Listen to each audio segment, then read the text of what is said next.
जोहार, नमस्ते। आप देखना शुरू कर चुके हैं एडुफाइबर एकेडमिक यूट्यूब चैनल।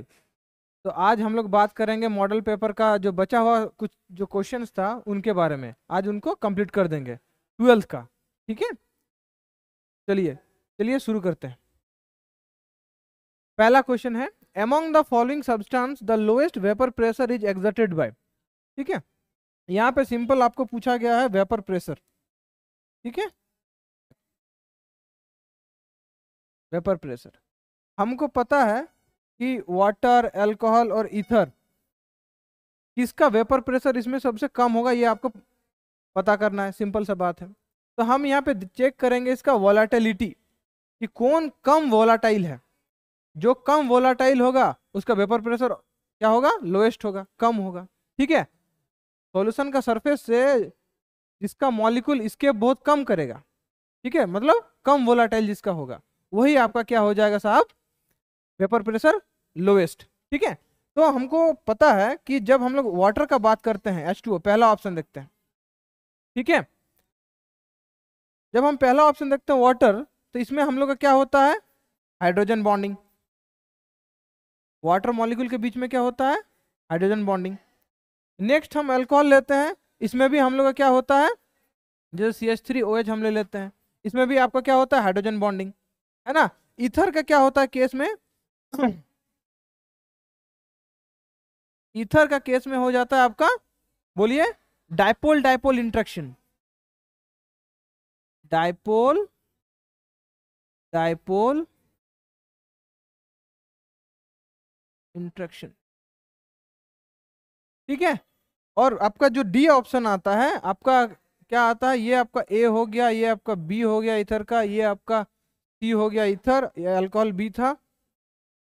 डी आपका आ जाता है मरकरी, और मरकरी आपका मेटल है, तो यहाँ पे हमका क्या आ जाएगा, एटम के बीच, एटम्स के बीच में क्या हो जाएगा, मेटलिक इंट्रैक्शन हो जाएगा। मेटलिक इंट्रैक्शन हो जाएगा। ठीक है, मरकरी में क्या हो जाएगा, Hg क्या हो जाएगा, मेटलिक इंट्रैक्शन हो जाएगा। और हमको पता है कि आपका जो मेटलिक इंट्रैक्शन है वो सबसे ज्यादा होता है, डी का जो है ना मरकरी का, उसका आपका मेटलिक इंट्रैक्शन सबसे ज्यादा होगा, स्ट्रांग होगा। इसके बाद आपका आ जाएगा आपका ए और बी वाला, हाइड्रोजन बॉन्डिंग वाला, फिर आपका आ जाएगा सी, डाइपोल डाइपोल। समझ में आ गया। तो अगर आपका मेटलिक इंट्रैक्शन बहुत अच्छा है, ठीक है, तो क्या करेगा, सॉल्यूशन सरफेस से उस मरकरी वाला का एटम क्या करेगा, स्केप नहीं करेगा, मतलब उसका वोलाटाइलिटी बहुत ही कम होगा। ठीक है, जो वोलाटाइल नेचर होगा, वोलाटाइल नेचर जो होगा आपका मरकरी का, वो बहुत कम होगा। अगर वोलाटाइल नेचर अगर कम होगा तो ऑब्वियस बात है कि उसका जो एटम्स है या वो क्या करेगा, स्केप नहीं करेगा। समझ में आ रहा है, सॉल्यूशन सरफेस से, तो उसका वेपर प्रेशर क्या हो जाएगा, सबसे कम हो जाएगा। तो इससे हमको ये पाते हैं कि आपका जो मरकरी होता है उसका वेपर प्रेशर सबसे कम आएगा। ठीक, चलो सिंपल सा बात है कि हम इन मॉलिक्यूल के बीच में इंटर मॉलिक्यूलर इंट्रैक्शंस को अगर हम लोग अच्छा से समझते हैं तो हम इसका जवाब तक पहुंच जाएंगे। तो सही जवाब आपका क्या हो जाएगा, डी। ठीक है, चलिए आते हैं नेक्स्ट सवाल की ओर, है ना। ये थोड़ा देख लीजिए, सिंपल सा कंसेप्ट है कि अगर इंटरमॉलिक्यूलर इंटरेक्शन अगर मजबूत है तो वोलाटाइल नेचर क्या हो जाएगा उसका, बोलो, कम। अगर वोलाटाइल नेचर कम हो जाएगा तो वो सॉल्यूशन सरफेस से स्केप नहीं करेगा। ठीक है, ये अगर हम मान लेते हैं एक बीकर ना, यहाँ पे अगर कोई सॉल्यूशन है तो यहाँ का सॉल्यूशन सरफेस से ये क्या होगा, स्केप नहीं करेगा, जिसका वोलाटाइल नेचर कम होगा। तो अगर वो स्केप नहीं करेगा तो उसका वही वेपर वापस जो लगाता है वेपर प्रेशर सॉल्यूशन सरफेस पे, वो कम हो जाएगा। ठीक है, चल नेक्स्ट सवाल की ओर आते हैं, देख लीजिए।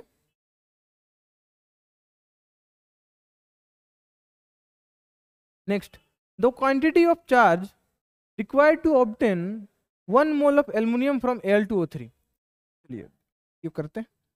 आपको एल्युमिनियम का एक ऑक्साइड दे दिया है, ठीक है, और आपको यहाँ से पूछा है कि आपको 1 मतलब कितना चार्ज नीडेड है 1 मोल एल्युमिनियम को डिपॉजिट करने के लिए, ठीक है, या एक्सट्रैक्ट करने के लिए कितना मोल या कितना क्वांटिटी ऑफ चार्ज आपको चाहिए, ठीक है। तो सबसे पहले इसको हम लोग आयनाइज कर लेते हैं, क्या हो जाएगा आपका, बोलिए। 2Al, ठीक है, +3 प्लस क्या हो जाएगा 3O2-। तो आपको सिंपली पूछा है 1 मोल एल्युमिनियम का ना, यह आपको 2 मोल है, हम 1 मोल एल्युमिनियम ले लेते हैं, ठीक है। तो सिंपल सा बात है, यहाँ पे हम चार्ज कितना देख रहे हैं, एल्युमिनियम जो आयन है उसको सिंपल हमको एल्युमिनियम मेटल में कन्वर्ट करना है। जो मेरा डिपॉजिट होगा, ठीक है, एल्युमिनियम के रूप में एक्सट्रैक्ट करेंगे, वो हमको क्या चाहिए, न्यूट्रल एल्युमिनियम चाहिए। तो हमको ये जो +3 है इसको क्या करना पड़ेगा, डिस्चार्ज करना पड़ेगा। तो इसमें हम कितना मोल इलेक्ट्रॉन ऐड करें, ठीक है, अगर 1 मोल करें तो नहीं होगा ना, क्योंकि यहाँ +3 है, इसलिए हम यहाँ पे कितना मोल करेंगे, बोलिए, यहाँ कितना मोल इलेक्ट्रॉन करेंगे, 3 मोल इलेक्ट्रॉन, ठीक है। तो मेरा क्या हो जाएगा, 1 मोल एल्युमिनियम हमको मिल जाएगा, समझ में आ गया। तो हमको पता है, आपको द क्वांटिटी ऑफ चार्ज आपको फैराडे में पूछा है, तो हमको पता है कि 1 मोल इलेक्ट्रॉन का, ये क्या मोल डिनोट कर रहा है, ठीक है, 1 मोल इलेक्ट्रॉन का जो चार्ज का जो क्वांटिटी होता है वो कितना होता है आपका, बताइए, 96,487, ठीक है, कूलम, है ना, पर मोल, ठीक है। और इसको ही हम लोग क्या बोल देते हैं, 1 फैराडे। तो ये 1 मोल चार्ज का क्वांटिटी 1 फैराडे। आपको यहाँ 3 मोल चाहिए इलेक्ट्रॉन, तो सिंपल इसका आंसर क्या हो जाएगा कि हमको 1 मोल एल्युमिनियम को प्राप्त करने के लिए हमको कितने मोल आपको चाहिए इलेक्ट्रॉन, 3 मोल। और फैराडे के टर्म में क्या हो जाएगा साहब आपका 3F, ठीक है। तो क्या हो जाएगा आंसर, देखिए C नंबर आंसर करेक्ट, ठीक है। बहुत आसान सा है, आपका इलेक्ट्रोकेमिस्ट्री का है ये कंसेप्ट, है कि नहीं। आगे नेक्स्ट चलते हैं, देख लिए बढ़िया से।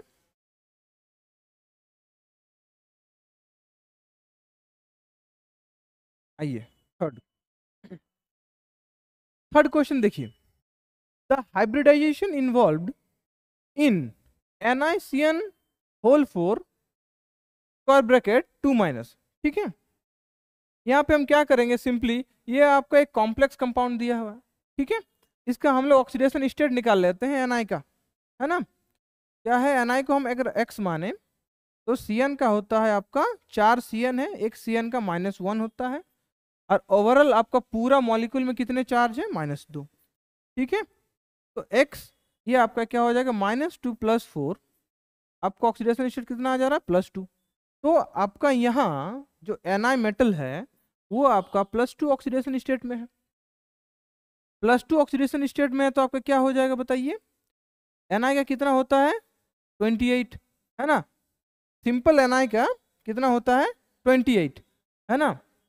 क्या हो जाएगा 3D8 4S2, है ना। देखिए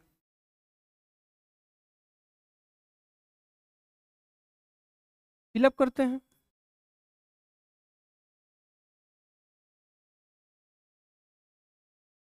यहाँ ये आपका जो है इलेक्ट्रॉनिक कॉन्फ़िगरेशन आ रहा है, ये आपका न्यूट्रल Ni का है ग्राउंड स्टेट में, ये आपका +2 ऑक्सीडेशन स्टेट में आपका बात कर रहा है।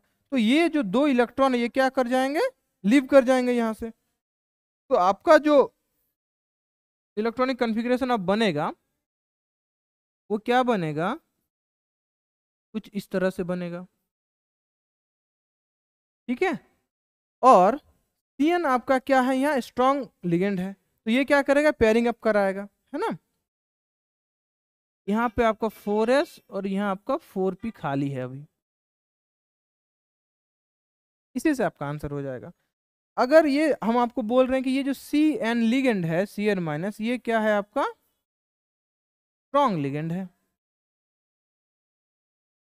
ठीक है। तो क्या हो जाएगा, पेयरिंग होगा, पेयरिंग टेक प्लेस, ठीक। अगर पेयरिंग होगा तो ये जो इलेक्ट्रॉन है आपका ये आपका जो इलेक्ट्रॉन है यहाँ पेयर कर जाएगा, ठीक है। और आपके लिगेंड है 4, तो 4 के लिए 4 ऑर्बिटल चाहिए, है ना। तो क्या क्या ऑर्बिटल हो रहा है, देखिए ये 4 ऑर्बिटल क्या करेंगे, हाइब्रिडाइज करेंगे। और क्या आपको रिजल्टेंट आएगा, DsP2, ये हाइब्रिडेशन आएगा। तो सिंपल आपका हाइब्रिडेशन पूछा है कि hybridization involved in NiCN whole four 2-। तो आपका यहाँ देखिए DsP2 कहाँ है, बी ऑप्शन है आपका, ठीक है। चलिए, सिंपल सा सवाल था आपका कोऑर्डिनेशन कंपाउंड का, है ना। देख लीजिए, हम लोग अब आगे चलेंगे, ठीक है, चलते हैं आगे।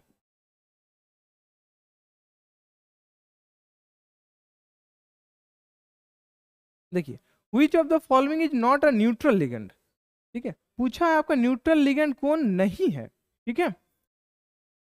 तो नहीं है कि तो सिंपल से बात है, खोजना पड़ेगा कि किस पे चार्ज है ना।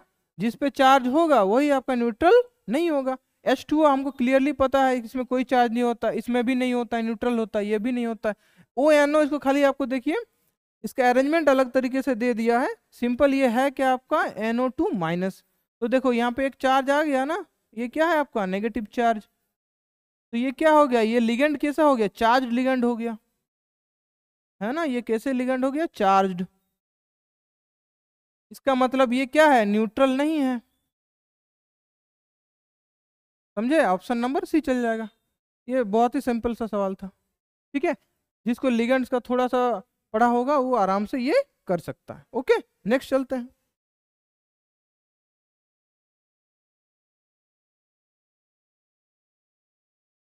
The number of ions given by platinum, ammonia का होल 6 है और Cl4 कोऑर्डिनेशन स्फीयर के बाहर, ठीक है। चल, इन एक्वस सॉल्यूशन, सिंपल सा बात है, इसको आयनाइज करवा रहा है एक्वस सॉल्यूशन में, है ना, पानी में डाल के।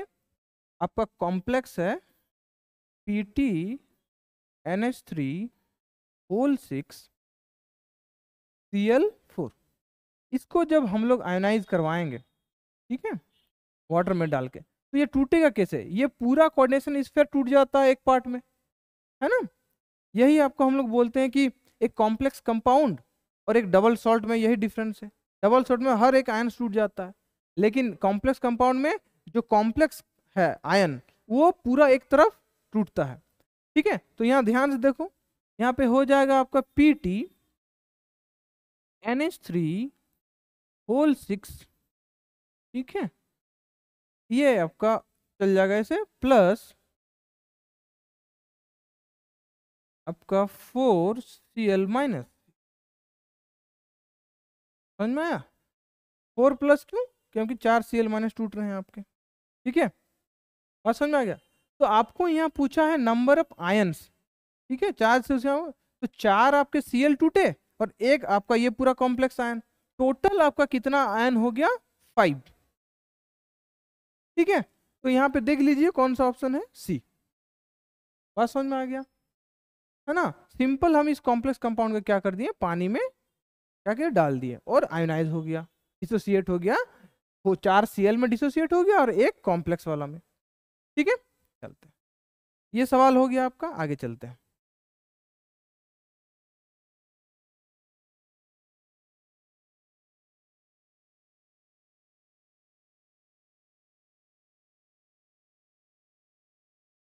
आइए ये सवाल, which of the following ligand form a chelate, ठीक है। Acetate, oxalate, cyanide, ammonia. आपका एसीटेट आयन कैसा होता है, एसिटिक एसिड से हाइड्रोजन हटा दो, साइनाइड होता है आपका Cn-, ठीक है। ऑक्सलेट होता है आपका COO-, ये अमोनिया आपको पता ही है।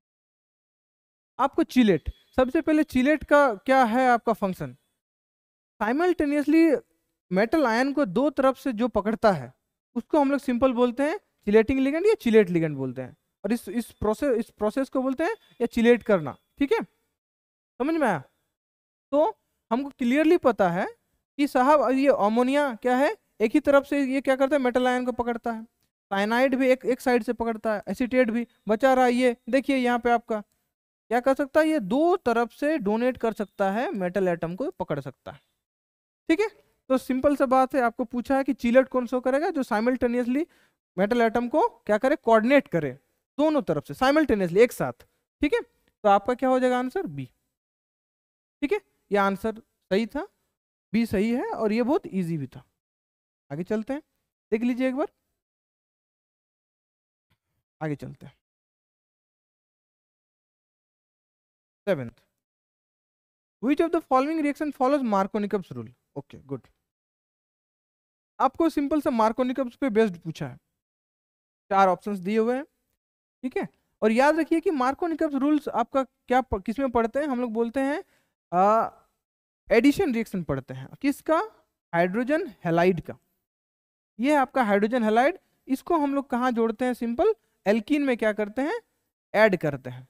तो एडिशन रिएक्शन है सिंपली ये। ठीक है, तो हम क्या बोल रहे हैं, हाइड्रोजन हैलाइड। तो जो भी जो सिर्फ हेलोजन दिया हुआ है वो तो पहले ही काट दो। अभी 2 ऑप्शन बाकी हैं आपके हाइड्रोजन हैलाइड के, ये हाइड्रोजन ब्रोमाइड, ये हाइड्रोजन ब्रोमाइड। हाँ, अब आते हैं मार्कोनिकव्स। यहाँ आपको जो दिख रहा है अल्कीन, ठीक है, आपका ये अल्कीन है। ठीक है,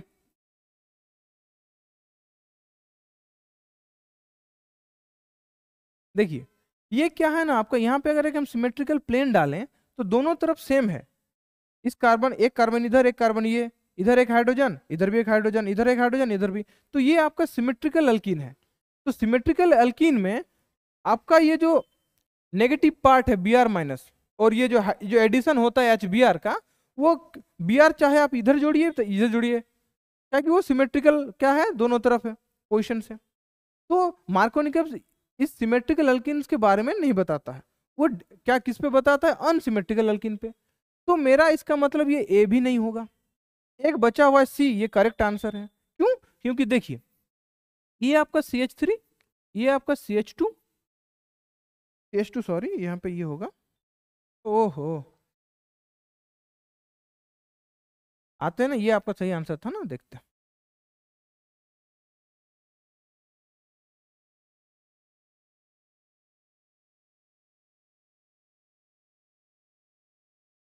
इसमें HBr है। अब ये देखिए, यहाँ से अगर हम एक प्लेन पास करें तो दोनों तरफ आपका आइडेंटिकल नहीं है, एनवायरनमेंट आइडेंटिकल नहीं है। इधर आपके एक कार्बन है, 2 हाइड्रोजन है, इधर आपके दो कार्बन है और हाइड्रोजन भी है। तो इन्वायरमेंट क्या है दोनों तरफ, उस प्लेन का जो ये अल्कीन है उसके बीचों बीच अगर हम सिमेट्रिकल प्लेन डालते हैं, ठीक है, तो दोनों तरफ का इन्वायरमेंट अगर अलग हो जाता है तो सिंपली उस अल्कीन को हम लोग बोलेंगे अनसिमेट्रिकल अल्कीन।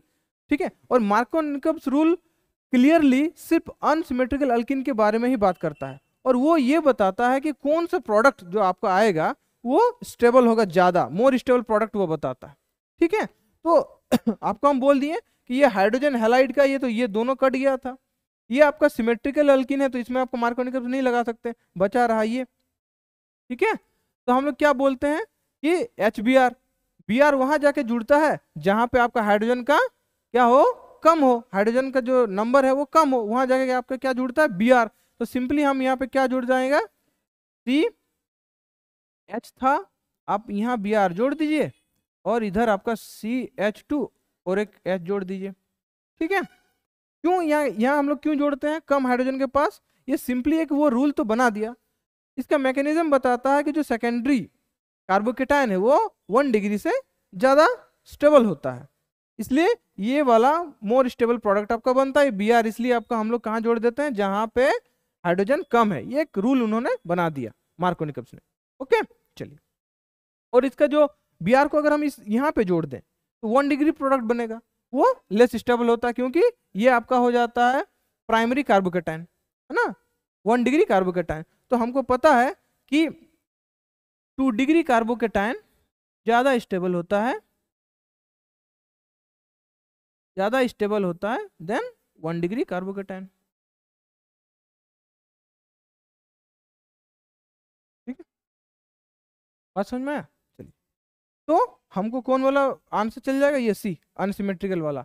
अगर हमको मैकेनिज्म नहीं हो पता है ना, सिर्फ हमको सिमेट्रिकल अनसिमेट्रिकल पता होगा कि मार्कोनिकव्स कहाँ लगता है, तो हम इसका आंसर कर सकते हैं। ठीक है, आगे बढ़ते हैं हम लोग नेक्स्ट सवाल पे।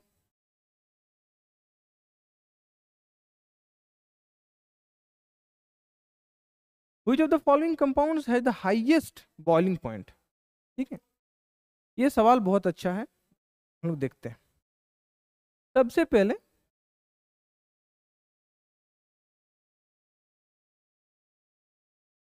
बॉइलिंग पॉइंट डिपेंड किस पे करता है ये जान लेते हैं, है ना। ग्रेटर पोलैरिटी,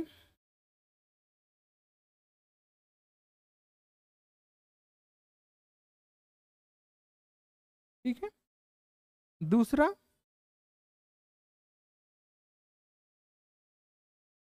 मॉलिक्यूलर मास भी लिख सकते हैं, या नहीं तो हाइयर मॉलिक्यूलर मॉलिक्यूलर मास लिख,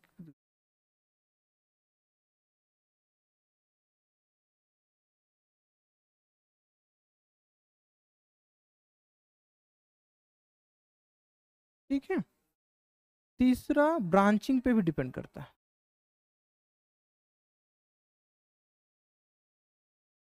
ठीक है।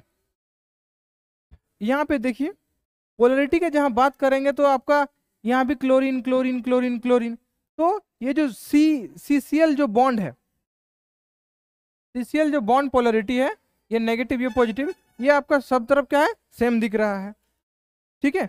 ये तो आपका कोई लगेगा नहीं। अब आते हैं ब्रांचिंग में, है ना।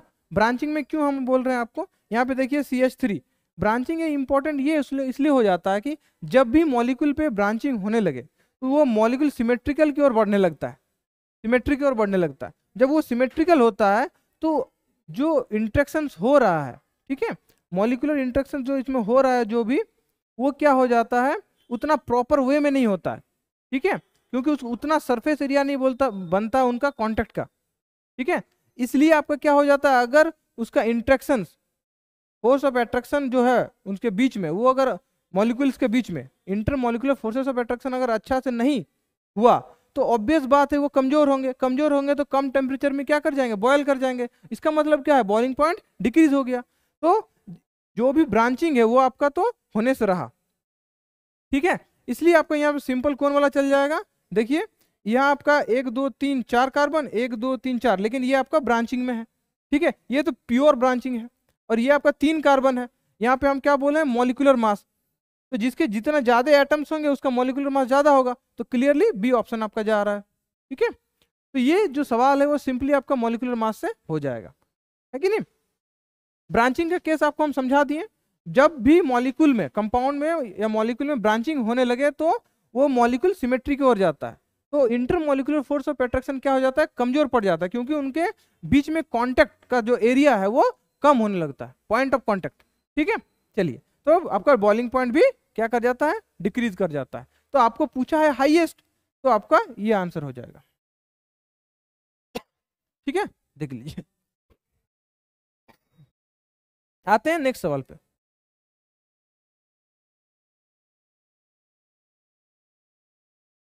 Which of the following alkyl halides is hydrolyzed by SN1 mechanism?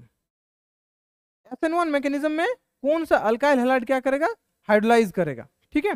Simple सा बात है, जो स्टेबल होगा सबसे ज्यादा, है ना। SN1 मैकेनिज्म का मतलब क्या है, ये कार्बोकेटाइन इंटरमीडिएट के थ्रू जाता है, तो जो सबसे बेस्ट कार्बोकेटाइन बनाएगा वो आपका, और हमको पता है कि जो आपका 3 डिग्री कार्बोकेटाइन है, 2 डिग्री, फिर ये पूरा ही लिख देता है यार, देखिए एग्जाम्पल से चलते हैं ना। यहाँ पे आपका ये आंसर आपका सिंपल सा बात है, ये आपका 1 डिग्री हो रहा है, ये भी 1 डिग्री है, ठीक है, ये भी आपका 1 डिग्री है, ये आपका एक 3 डिग्री है, तो आपका होता है 3 डिग्री, 2 डिग्री, 1 डिग्री कार्बोकेटाइन। ये देखिए C ऊपर एक CH3, यहाँ CH3, ठीक, यहाँ क्लोरीन लगा हुआ है, तो ये जब लीव करेगा और इस पे जब कार्बोकेटाइन आएगा तो ये क्या बनेगा, 3 डिग्री कार्बोकेटाइन, जो मोस्ट स्टेबल है, ठीक है। तो यहाँ पे सिंपल पूछा है कि which of the following alkyl halides is hydrolysed bye SN1 mechanism, ये डी वाला सबसे जल्दी करेगा, ठीक है। चलिए, ये सिंपल सा सवाल था, है ना। SN1 मैकेनिज्म और SN2 मैकेनिज्म का जो सिंपल सा बात है कि कौन, SN1 हमको सिंपल 2 स्टेप में जाता है, आपका कार्बोकेटाइन फॉर्म होता है, फिर नेक्स्ट में अटैक होता है न्यूक्लियोफाइल का, है ना। SN2 में क्या होता है, साइमल्टेनियसली होता है, ठीक है, बॉन्ड ब्रेकिंग और मेकिंग सेम साइमल्टेनियसली होता है एट द सेम टाइम। ठीक है, तो यह आपका सिंपल डी ऑप्शन। चलते हैं, देख लीजिए एक बार, आगे चलते हैं।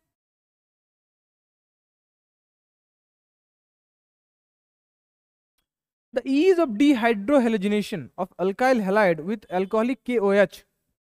ठीक है, यहाँ पे बोल रहा है कि the ease of dehydrohalogenation. Dehydrohalogenation का मतलब कि हाइड्रोजन और हेलोजन दोनों को, हेलोजन को दोनों को हमको क्या करना है, इसको लीव करवाना है, of alkyl halide with alcoholic KOH, है ना।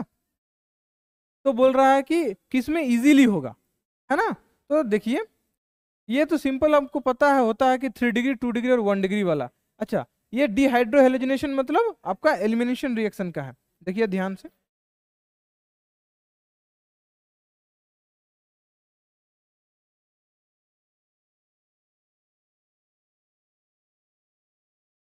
है ना। आपका ये हो जाता है अल्फा कार्बन, ये बीटा कार्बन, बीटा कार्बन यहाँ से बीटा हाइड्रोजन क्या करता है, लीव करता है, ये यहाँ आता है और यहाँ से हेलोजन लीव कर जाता है। तो यही बोलते हैं डीहाइड्रोहेलोजिनेशन, मतलब आपका हाइड्रोजन और हेलोजन लीव करेगा, ये आपका हाइड्रोजन, ये आपका हेलोजन लीव करेगा। तो इसका सिंपल से जो ऑर्डर आता है आपका ईज का स्पीड, तो 3 डिग्री, फिर 2 डिग्री, फिर 1 डिग्री आता है। ठीक है, आपका जो 3 डिग्री है वो लीव बढ़िया करेगा, यहाँ CH3 CH3 CH3 Cl। ठीक है, तो अगर हम यहाँ पे ऐसे यूज करें, यहाँ CH2 और यहाँ पे अगर हम एक हाइड्रोजन लें तो ये क्या करेगा, लीव करेगा। ठीक है, और डबल बॉन्ड बना देगा, तो आपका आंसर बी चल जाएगा। ठीक है, बहुत ही आसान सवाल था। ओके, चलिए आते हैं नेक्स्ट सवाल पे।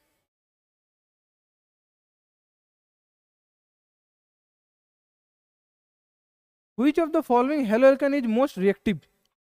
ये बहुत अच्छा सवाल है। हेलो अल्केन मोस्ट रिएक्टिव, है ना। मोस्ट रिएक्टिव कौन होगा, ठीक है, जो आपका ज्यादा स्टेबल होगा, है ना। Which of the following hello alkane is most reactive, है ना। आते हैं, सबसे पहले अगर हम लोग अल्काइल हैलाइड का बात करें या हेलो अल्केन का बात करें, तो 3 डिग्री 2 डिग्री 1 डिग्री ये एक होता है। दूसरा यहाँ पे एक देखने की बात है कि आपको यहाँ पे क्लोरीन और ब्रोमीन दो दिया है, सेम आपका हेलोजन नहीं दिया है। तो हमको पता है कि आयोडीन सबसे ज्यादा करता है, फिर ब्रोमीन, फिर आपका क्लोरीन। ठीक, तो जब बात आ जाता है 3 degree 2 degree 1 degree halo alkane का, तो ये 1 डिग्री सब तो आपका रहने दीजिए। ठीक है, अब बचा है CD, है ना, जिसमें 2 है, ये तो दोनों सेम है। अब बात आता है आपका हेलोजन, चेक कीजिए, है ना, यहाँ क्लोरीन है यहाँ ब्रोमीन है, तो ब्रोमीन ज्यादा है क्लोरीन से, तो आपका डी ऑप्शन चल जाएगा, ज्यादा रिएक्टिव होगा। ठीक है, तो इसमें आपका ये दो कॉन्सेप्ट, एक हेलो एल्केन का ये ऑर्डर और ये आपका, ठीक है, हेलोजन का ऑर्डर। ठीक है, रिएक्टिविटी में। चलिए नेक्स्ट सवाल आते हैं। ठीक है, अच्छा सवाल है, 3 नंबर होगा आंसर। चलिए नेक्स्ट सवाल पे आते हैं। 11th, which of the following, वही है ना 12th। ठीक है, conversion of ethyl alcohol into acetaldehyde is an example of. अच्छा, अल्कोहल को हम लोग किसमें, अल्डिहाइड में कन्वर्ट कर रहे हैं। ठीक है, सिंपल सा बात है, OH को कन्वर्ट कर रहे हैं हम लोग CHO में। ठीक है, तो कंट्रोल्ड ऑक्सीडेशन हम करते हैं, इसका क्या करते हैं, कंट्रोल्ड ऑक्सीडेशन या पार्शियल ऑक्सीडेशन, ठीक है, या वीक ऑक्सीडाइजिंग एजेंट का यूज करते हैं। PCC हो गया, PDC हो गया, जोन्स रिएजेंट हो गया, तो सिंपल हमको यहाँ पे ऑक्सीडेशन से करते हैं। आपका दिया है ethyl alcohol CH3 CH2 OH। ठीक है, इसमें हम लोग PCC डाल दीजिए। ठीक है, तो आपका क्या बन जाएगा, आपका एसिटल्डिहाइड CH3 CHO, आंसर आपका ऑक्सीडेशन। ठीक है, इसमें कोई दो मत नहीं है। ठीक है, आपको समझ में आया होगा। चलते हैं नेक्स्ट।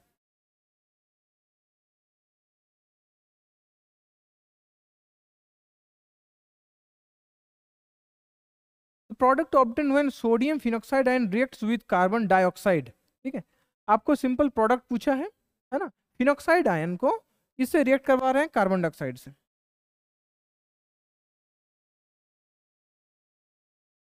ठीक है, फिनॉक्साइड आयन ये हो गया, इसको हम लोग सिंपल रिएक्ट किससे करवा रहे हैं, CO2 और फिर followed by hydrolysis, Kolbe reaction है आपका, सैलिसाइक्लिक एसिड बनता है। ठीक है, यहाँ आप लोग क्या बोलते हैं,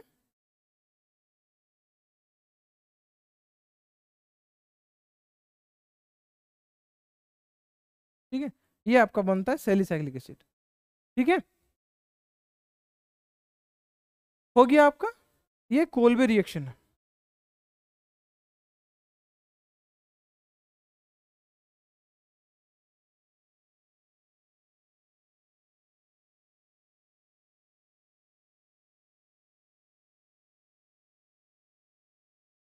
आते हैं नेक्स्ट सवाल पे, ठीक है नहीं, ये सिंपल सा नेम रिएक्शन का क्वेश्चन है।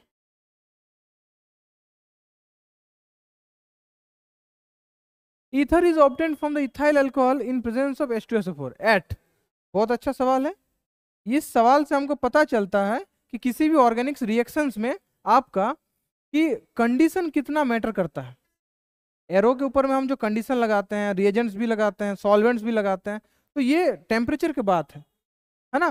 तो बोला है ether is obtained from ethyl alcohol. चलिए ठीक है, आइए इसमें दो रिएक्शंस आते हैं हम लोग का इथाइल अल्कोहल का, CH3 CH2OH। ठीक है, यूज कर रहे हैं आपका हम H2SO4 और यहाँ भी H2SO4।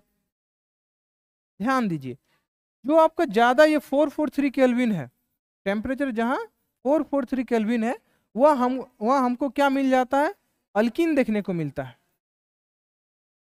ठीक है, और जहाँ पे 413 है केल्विन, वह हमको सिंपली ईथर देखने को मिलता है। तो आपका ये जो आपका R है CH3 CH2, वो क्या हो जाएगा, एक ईथर ग्रुप का साइड में हो जाएगा, CH2। समझ में आया। तो ईथर को हम लोग ऑब्टेन करेंगे from ethyl alcohol in the presence of H2 at, C answer 413 kelvin. ठीक है, बहुत ही अच्छा क्वेश्चन था, एनसीईआरटी का एकदम बुक का क्वेश्चन उठाया। चलिए आगे चलते हैं। ठीक है,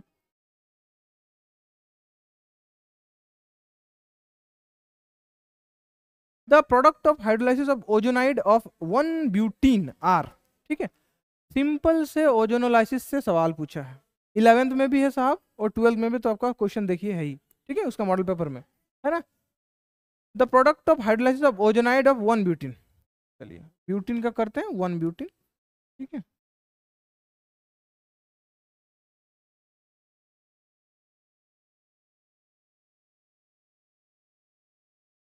ना, ओजोनाइड, जब इसको हम लोग O3 से करते हैं ओजोनोलाइसिस, तो सिंपल आपका जो यहाँ पे है कि CH3 CH2 CH, ठीक है, ये आपका बनाता है एक ओजोनाइड।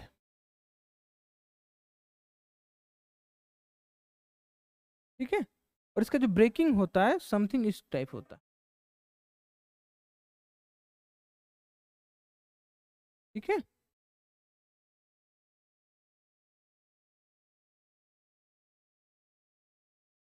तो यहाँ आपको बनेगा क्या, CH3 CH2 C double bond OH, ये अल्डिहाइड ग्रुप। तो सिंपल ये क्या है, 3 कार्बन का है, प्रोपेनल होगा एक, प्रोपेनल कहीं यहाँ एक है, और ये आपका क्या हो जाएगा, मेथनॉल। ठीक है, क्या हो जाएगा,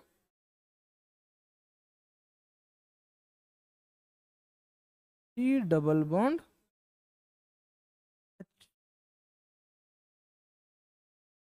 ठीक है, मेथनॉल हो जाएगा। ठीक है, आपका C आंसर चल जाएगा, इजी है अगर आपको ये सिंपल सा मैकेनिज्म पता है ना।